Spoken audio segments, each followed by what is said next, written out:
Problem 4. Problem 4 says, 2 large water tanks are filling with water. Tank A is not filled at a constant rate, and the relationship between its volume of water and time is graphed on each set of axes. Okay, look at these two sets of axes. Both of these lines here show you tank A. Tank A is not filling at a constant rate. And you can see that because the line is curved. It looks like it was filling up rapidly from the start, but then the water supply just decreased slightly because the slope of the line is less steep. Here on the axes is volume in liters, and the x-axis is time in minutes. Okay, that's for tank A. Now it gives more information. Tank B is filled at a constant rate of half a liter per minute. Oh, well, that told you right there a constant rate. I hope that stuck out when I read that.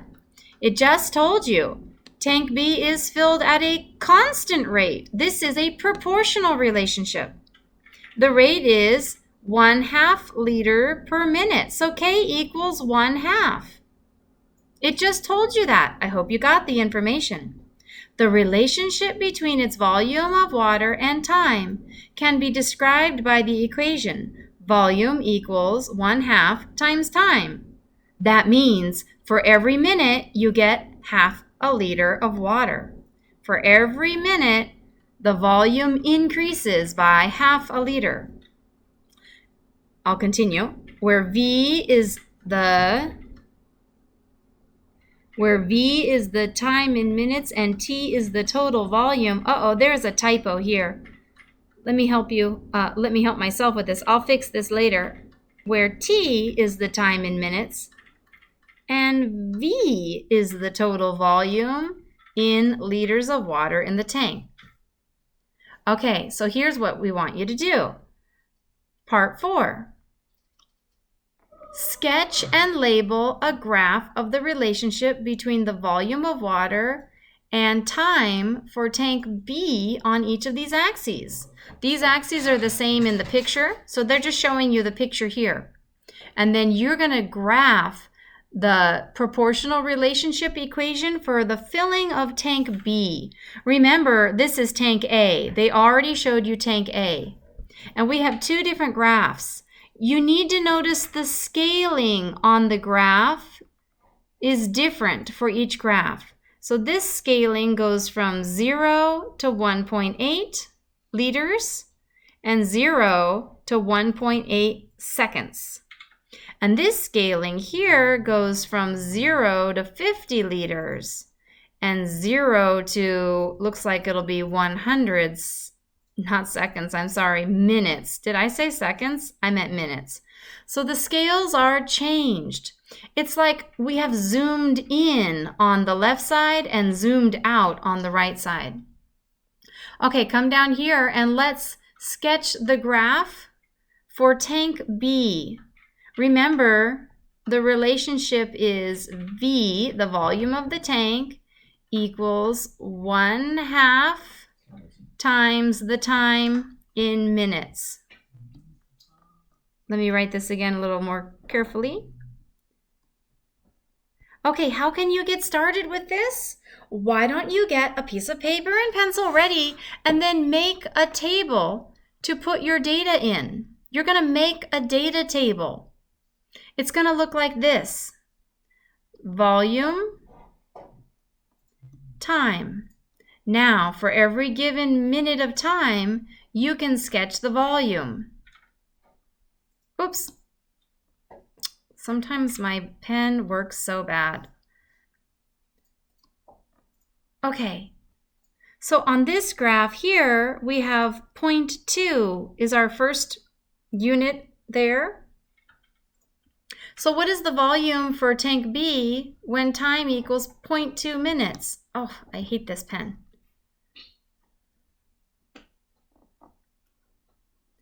Time equals 0.2. Okay, put 0.2 into this equation. 1/2 of 0.2, well, that's easy for me. I'm a mathematician. That's 0.1 liters. Okay, so let's plot that here. It's going to be right about 0.2. It's going to be here. Let me use the GeoGebra tools to do that. I'm going to plot a point right there. So when time equals 0.2, liters equals 0.1, and so that's just half of that there. How about when time equals 1? Okay, put that into your equation. When time equals 1, what is the volume? The volume's going to be 1/2 a liter. So when time equals 1 minute, the volume is 1/2 a liter. Right about here. Wow, it looks like tank B is filling up slowly, doesn't it? It looks like it. Okay, how about when time equals 1.8 minutes? Put it into this equation right here. So T equals 1.8, and then times that by 1/2. So 1.8 divided by 2 is 0.9. Let's put a little point here. 1.8 is the time is 1.8, be 0.9, be about right here. Right there. And you can draw a line to connect those. If you've drawn it correctly, it'll go straight through your points. There. Oops, I didn't mean to put that extra point on though. I'll move it. I mean, it doesn't matter actually. That can be another point on my line. All points on this line are useful. There we go. You know what? I don't like the way that that goes all the way across like that. That was a mistake to use that line. Let's just use a line segment. Okay. So I'm going to go from 0 to my final point that I found there. Okay, we're going to do the same thing, but on this scale. So get your x values from the x-axis. Find the volume of the tank at 20 minutes, 40 minutes, 60 minutes, and 80 minutes. So when time equals 20 minutes, then the volume equals 1/2 times 20. That's 10 liters. Let's plot the point. When the time equals 20 minutes, the volume equals 10 liters. When the time equals 40 minutes, the volume equals 1/2, so 20 liters. And when the time equals, I'll go all the way up to 80 here. When time equals 80 minutes, the volume equals 40 liters. Oh, look at that. Now the volume of tank B is slightly greater than that of tank A. Let me draw a line segment. I'm going to start at 0 so I get a really accurate line here, and then right there. Okay, so look at this. When you use two different scales, then things look really different.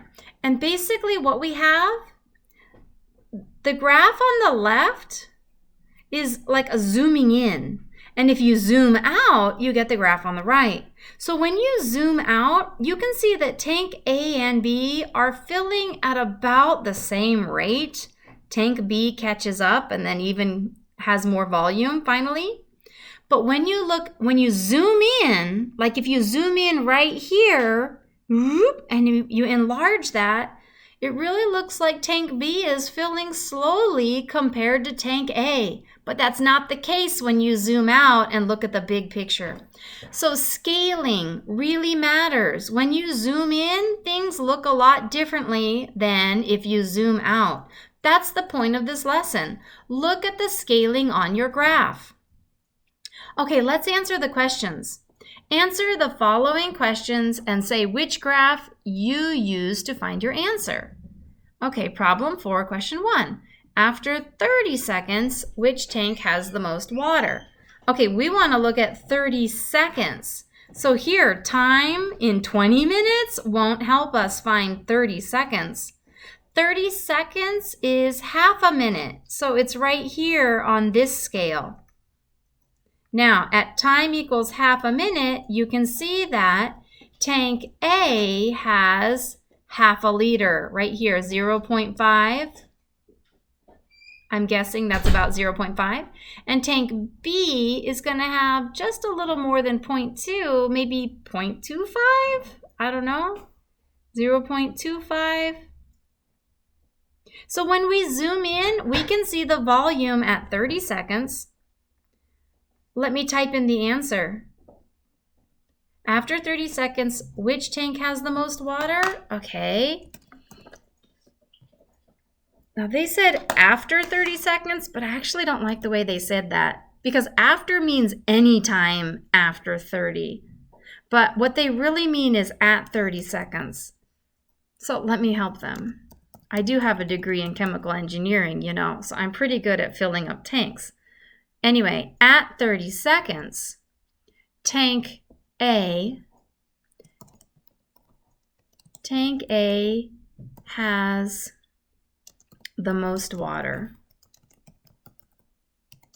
And what that really means is the volume. The volume is filled up faster at 30 seconds. It has more water. Okay, next problem. Problem 4, question 2. At approximately what time do both tanks have the same amount of water? Okay, oh, you know what? I forgot to say which graph I used. And I just lost my answer too. Oh dear.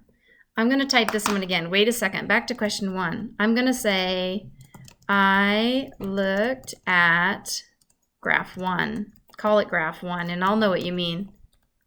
I looked at graph 1 to see that at 30 seconds, tank A has the most water. Okay, because remember it said, which graph did you use? Okay, now question number 2, now I can do it. At approximately what time do both tanks have the same amount of water? Okay, look at graph 1 first. Can you answer the question looking at graph 1? According to graph 1, they never have the same amount of water at one time. Like at 1 minute, they have different volumes of water.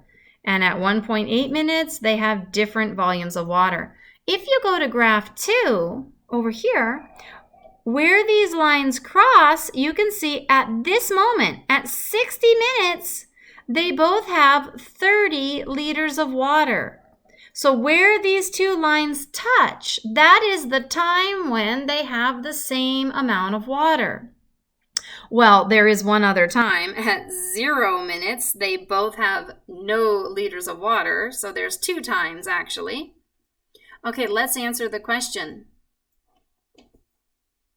At approximately what time? Okay, so I looked at graph 2 to see that at, what time was that again? 60 minutes.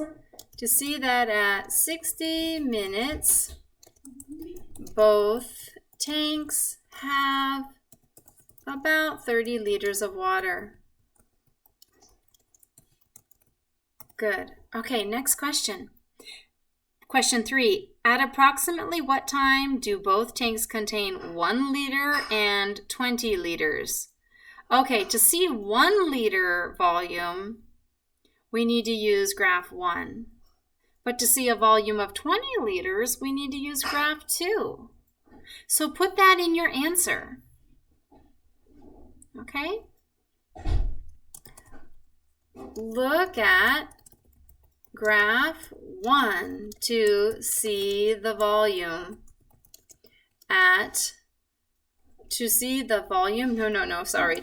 time at which each tank contains about 1 liter of water. And then I want you to type that in. Tank A time equals da da da da. Please put your answer. And then tank B time equals da da da da. Please put your answer. And then keep going. Look at graph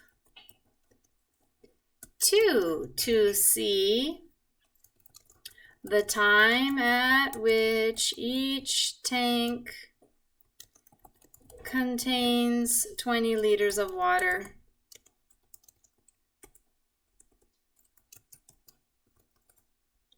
And then tell me what you got, okay? Tank A time equals da da da da. Please answer that. Don't put da da da da in your answer. You need to actually look at the graph and tell me how much time it takes for tank A to contain 20 liters of water and for tank B to contain 20 liters of water. I said da da da da da because I'm not giving you the answer. You need to look at the graph and find that information and put it into your answer. I just helped you make your sentences and then put your answers in, please. Okay, great job, guys. You're doing wonderful. See you later.